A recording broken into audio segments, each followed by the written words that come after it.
ಸುಟ್ಟು ದೈವ ಬಂದಿದೆ ಅಂತ ಹೇಳ್ಬಿಟ್ಟು ಎಲ್ಲರ ಮೇಲೂ ಅಟ್ಯಾಕ್ ಮಾಡಿದ್ದಾನೆ. ಇವರು ಮಾನಸಿಕವಾಗಿ ಈ ರೀತಿ ಮಾಡ್ತಿದ್ದಾರೋ ಇಲ್ಲ ಬೇಕು ಅಂತ ಮಾಡ್ತಿದ್ದಾರೋ ಗೊತ್ತಿಲ್ಲ.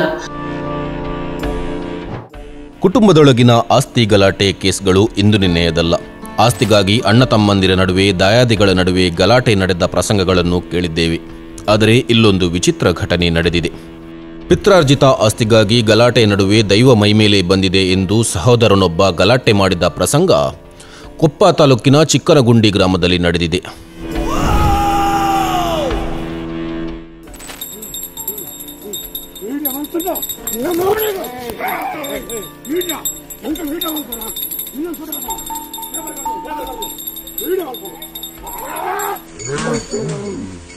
ಕೋರ್ಟ್ ಆದೇಶದಂತೆ ಅಧಿಕಾರಿಗಳು ಜಮೀನು ಸರ್ವೆ ಮಾಡುತ್ತಿದ್ದರು.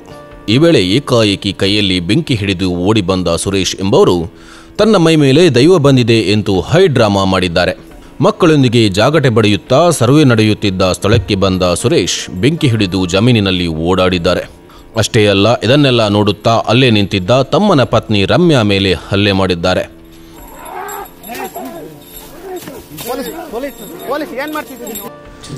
ನಮಸ್ಕಾರ, ನನ್ನ ಹೆಸರು ರಮ್ಯಾ ಅಂತ ಹೇಳಿ, ಚಿಕ್ಕನುಂಡಿ. ನಿನ್ನೆ ದಿನ ನಮ್ದು ನಮ್ಮ ಮನೆಯವ್ರ ತಂದೆಯದು ಪಿತ್ರಾರ್ಜಿತ ಆಸ್ತಿಗೋಸ್ಕರ ನಾವು ಕೋರ್ಟ್ ಆದೇಶದಂತೆ ಹೋಗಿದ್ವಿ ಜಾಗಕ್ಕೆ. ಆ ಸಮಯದಲ್ಲಿ ನಮ್ಮ ಮನೆಯವ್ರದ್ದು ಅಣ್ಣ ಆಗ್ಬೇಕು ಸುರೇಶ್ ಅಂತ ಹೇಳ್ಬಿಟ್ಟು ಅವರು ನಮ್ಮನ್ನ ದೈವ ಬಂದ ರೀತಿಯಲ್ಲಿ ದೊಂದಿ ಹಚ್ಕೊಂಡ್ಬಿಟ್ಟು ಒಂದು ಇದನ್ನ ಏನೋ ಒಂದಕ್ಕೆ ದೊಂದಿ ಹಚ್ಕೊಂಡ್ಬಿಟ್ಟು ಅದನ್ನ ತಗೊಂಬಂದು ಸುಡ್ಲಿಕ್ಕೆ ಅಂತ ಹೇಳಿ ನೋಡಿದ್ರು. ಸುಟ್ಟು ದೈವ ಬಂದಿದೆ ಅಂತ ಹೇಳ್ಬಿಟ್ಟು ಎಲ್ಲರ ಮೇಲೂ ಅಟ್ಯಾಕ್ ಮಾಡಿದ್ದಾನೆ. ಆಟೋ ಸುರೇಶ್ ಅಂತ ಹೇಳಿ ಇವರು. ನಮಗೂ ಕೂಡ ಅದ್ರ ನಂತರದಲ್ಲಿ ಆ ದೊಂದಿಯಲ್ಲೇ ತಗೊಂಡು ವಿಡಿಯೋ ಮಾಡ್ತೀಯ ಅಂತ ಹೇಳ್ಬಿಟ್ಟು ನಾವು ಮಾಡಿರೋದು ಆಕ್ಚುಲಿ ಏನಕ್ಕೆ ಅಂದ್ರೆ ಸರ್ವೆ ಮಾಡ್ತಾ ಇರೋದನ್ನ ನಮ್ಗೆ ಐಡಿ ಪ್ರೂಫಿಗೋಸ್ಕರ ನಾವು ಮಾಡ್ಕೊಂಡಿರೋದು. ಅವ್ರು ಮಾಡಿರೋದು ಯಾವುದಕ್ಕೂ ನಾವು ಹೋಗಿಲ್ಲ. ಅಂತ ಸಂದರ್ಭದಲ್ಲಿ ಅವ್ರು ನಮ್ಮನ್ನ ಅಟ್ಯಾಕ್ ಮಾಡಿದ್ರು. ದೈವ ಬಂದಿದೆ ಅಂತ ಹೇಳ್ಬಿಟ್ಟು ಹೊಡೆದು ಹಲ್ಲೆ ಮಾಡಿದ್ದಾರೆ. ಈ ರೀತಿ ಮಹಿಳೆಯರ ಮೇಲೆ ದೌರ್ಜನ್ಯ ಮಾಡ್ತಿದ್ದಾರೆ. ಯಾವ ಟೈಮಲ್ಲಿ ಎಲ್ಲಿ ಏನ್ ಮಾಡ್ತಾರೆ ಅನ್ನೋಂಥದ್ದು ಗೊತ್ತಿಲ್ಲ. ಇವರು ಮಾನಸಿಕವಾಗಿ ಈ ರೀತಿ ಮಾಡ್ತಿದ್ದಾರೋ ಇಲ್ಲ ಬೇಕು ಅಂತ ಮಾಡ್ತಿದ್ದಾರೋ ಗೊತ್ತಿಲ್ಲ.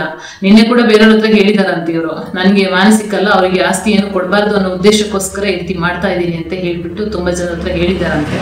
ಹೀಗೆ ಅಂತ ನಾನು ಬೇಕು ಅಂತ ಮಾಡ್ತಾ ಇರೋದು, ಇದನ್ನ ಅವ್ರು ಬಿಟ್ಟು ಓಡ್ಬೇಕು ಅಂತ ಹೇಳ್ಬಿಟ್ಟು ಈ ರೀತಿ ಬೆದರಿಕೆ ಹಾಕ್ತಿದ್ದಾರೆ. ಈ ಮಹಿಳೆಯರ ಮೇಲೆ ಈ ರೀತಿ ದೌರ್ಜನ್ಯ ಮಾಡೋದು ತುಂಬಾ ಅಸಹನೀಯ ಅಂತ ಹೇಳಿ ಅನಿಸ್ತಾ ಇದೆ. ನಾವೀಗ ಒಂಟಿ ಮಹಿಳೆಯರು ಆಚೀಚೆ ಸುತ್ತ ಬರ್ಬೇಕಾಗತ್ತೆ, ಸಮಸ್ಯೆ ಆಗತ್ತೆ. ಈ ರೀತಿ ಅವರು ಫೇಕ್ ದೈವಗಳು ಅಂತ ಹೇಳ್ಬಿಟ್ಟು ಮತ್ತೇನೋ ವಾಮಾಚಾರ ಎಲ್ಲ ಮಾಡಿ ತಂದ್ಬಿಟ್ಟು ತೋಟದಲ್ಲೆಲ್ಲ ಕಟ್ಬಿಟ್ಟಿದ್ದಾರೆ. ಹೋಗ್ಬಾರ್ದು ಅಂತ ಹೇಳ್ಬಿಟ್ಟು ಜಾಗಕ್ಕೆ ಏನೋ ಮಾಡೋಂಥದ್ದೆಲ್ಲ ಮಾಡ್ತಾ ಇದ್ದಾರೆ.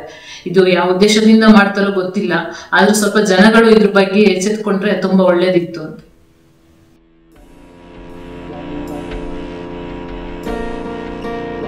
ಕಾಂತಾರ ಸ್ಟೈಲ್ನಲ್ಲಿ ಅಬ್ಬರಿಸಿದ್ದ ಸುರೇಶ್ ಅವತಾರ ಕಂಡು ರಮ್ಯಾ ಪೊಲೀಸ್ ಠಾಣೆಯಲ್ಲಿ ದೂರು ನೀಡಿದ್ದಾರೆ. ಒಟ್ಟಿನಲ್ಲಿ ಪಿತ್ರಾರ್ಜಿತ ಆಸ್ತಿ ಕಲಹ ಇಷ್ಟೆಲ್ಲ ಘಟನೆಗಳಿಗೆ ಕಾರಣವಾಗಿದೆ.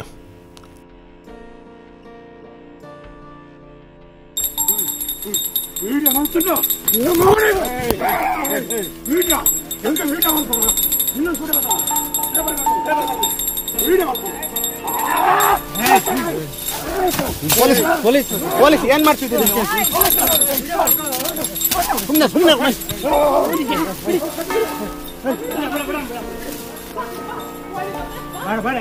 ಸುಧಾ, ನೀವ್ ಈ ಕಡೆ ಬಾ.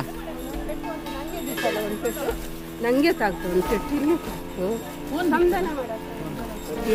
ನೀವು ವಿಡಿಯೋ ಮಾಡ್ತಾರಿಲ್ವಾ? ದೂರು ಕೊಡಿದಾಗ ಮಾಡಿದ್ರಲ್ಲ ಸರ್, ನೀವು ಒಂದು ಮಾಡ್ಕೊಂಡಿದ್ದೀರಿ. ನಾನು ವಿಡಿಯೋ ಮಾಡಕ್ಕೆ ನಾನು ಹೇಳ್ತಾ ಇದ್ದೀನಿ ಸರ್, ತೆಗೆ ಮಾಡಿ ಅಂತೇಳಿ. ಮೊಬೈಲ್ ತೆಗಿತೆ ಅನ್ಕೊಂಡ್ರಿ, ವಿಡಿಯೋ ಮಾಡ್ಕೊಳಕ್ಕೆ ಮೊಬೈಲ್ ತೆಗೆದು ಇದು ಮಾಡ್ತಿಲ್ಲ. ನೀವು ಸರ್ವೆ ಬಂದಿದ್ದಲ್ವಾ, ಸರ್ವೆ ಮಾಡ್ಕೊಂಡು ಹೋಗಿ ಅವ್ರ ಜಾಗ ಅವರು ಸಪ್ರೇಟ್ ಮಾಡಿ ವಿಡಿಯೋ ಮೊಬೈಲ್ ತೆಗೀರಿ, ವಿಡಿಯೋ ಮಾಡಕ್ಕೆ ಅಂತ ತಕ್ಕಂತೀನಿ. ಅವ್ರು ಯಾರು ಹೊಡೆದವ್ರಿ? ಅವನೇ ಸುರೇಶ್. ಸುರೇಶ್ ವಿಡಿಯೋ ಇದೆಯಾ? ಎಲ್ಲರೂ ಹೊಡೆದಿದ್ಯಾ? ಸರಿ ಬಿಡು, ನಮ್ಮ ಪಾಡಿ ನಾವು ಮಾಡೋಣ.